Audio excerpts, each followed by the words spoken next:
Another day of horrific civilian carnage in Ukraine underscored the desperate need for a ceasefire, and explained why an end to the barbaric war may still be far away. Russian forces Wednesday escalated their assault on soft targets, which prompted President Joe Biden to call Russian President Vladimir Putin a war criminal. The fate of hundreds of people sheltering in a theater in the coastal city of Mariupol is unknown after a Russian barrage slammed into a building flanked with the word "children" on the ground to ward off attacks. Another bombardment hit a swimming pool in the same city used as a shelter. Ukrainian President Volodymyr Zelensky, after delivering a moving virtual address to the U.S. Congress, revealed that at least 103 children have perished so far in Moscow's onslaught. The World Health Organization criticized what it said were deliberate attacks on Ukraine's healthcare infrastructure. More than 3 million Ukrainians have fled in a refugee exodus, according to the UN. These are not simply tales of unfortunate, innocent civilians caught in the crossfire or a larger conflict. There are too many attacks for this to be anything but a deliberate Russian strategy of trying to bomb Ukraine into submission one civilian at a time. This assault, designed to cause maximum pain and destruction, is likely to further deepen the schism between the two countries and make it harder to find an accommodation to end the killing. The imprecise and bloody Russian offensive is effectively a mid-20th century war playing out 20 years into the 21st century. Scenes of fleeing civilians and extraordinary destruction in besieged cities almost look like they are taking place in grainy black and white 1940s newsreels treated with modern color techniques to bring them to life.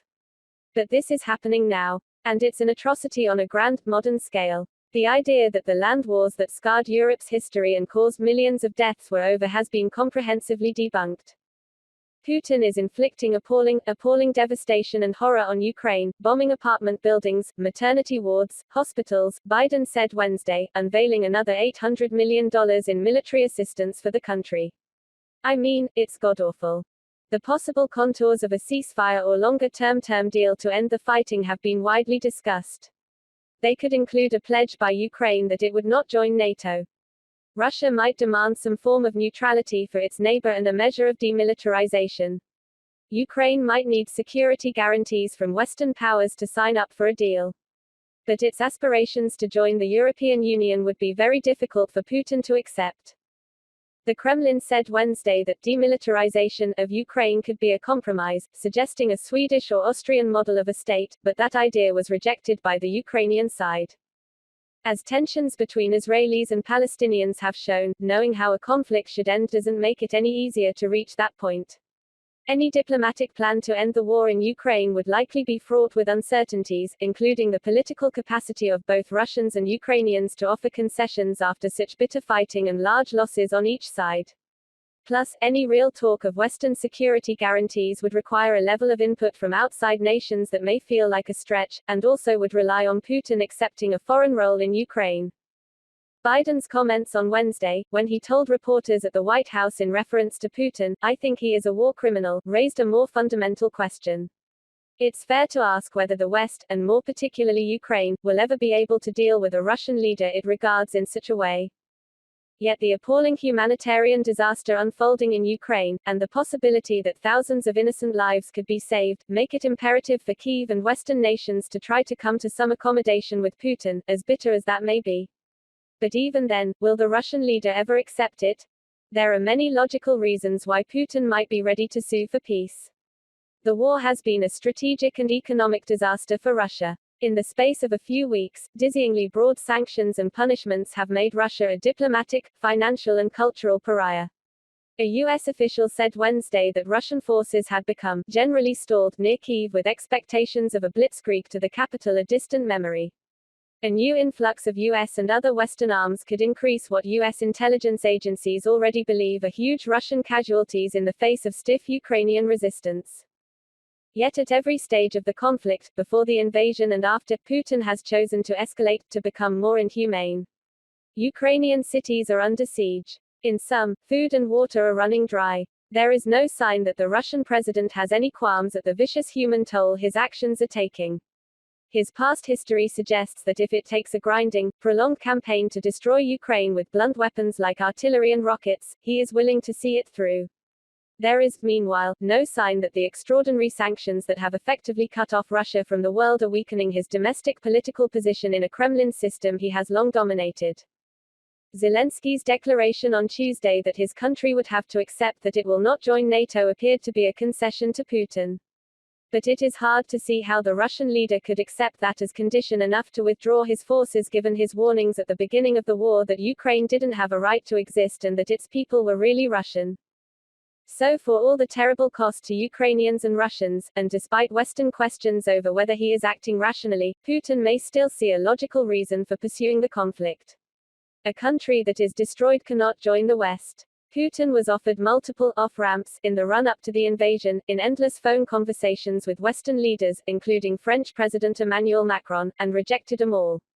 It would be unwise to expect him to change his mind now. Still, given the Russian leader's success in eradicating critical media and dissent in Russia, it's theoretically possible he could save face by declaring any eventual agreement a vindication. But the latest bombardments don't suggest the Russian leader is in any mood for compromise.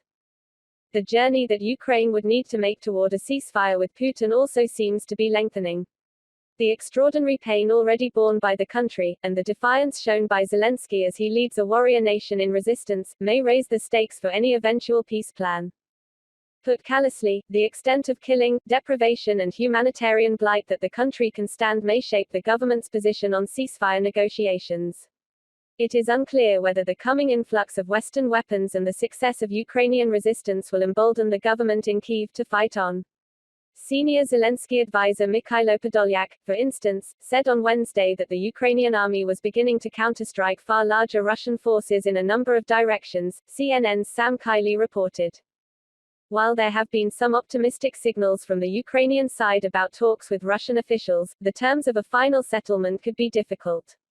Having galvanized a nation in a fight for independence and sovereignty, Zelensky may be loath to allow Russia to hold onto areas in Crimea and eastern Ukraine that it has seized, and would probably demand that it retain.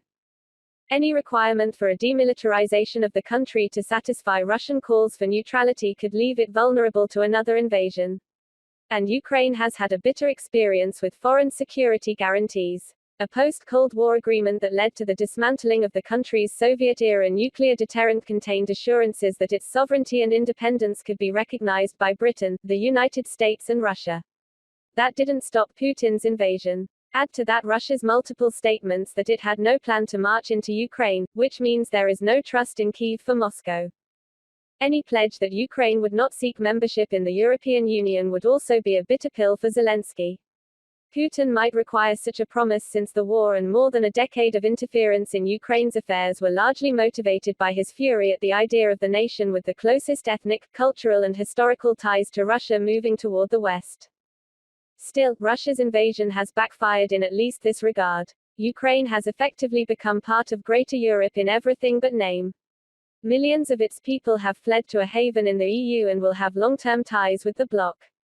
And key European powers, including Germany, have reshaped decades of foreign policy to support Ukraine, just one of the ways in which the continent will never be the same, whenever the war ends, even if it takes much longer.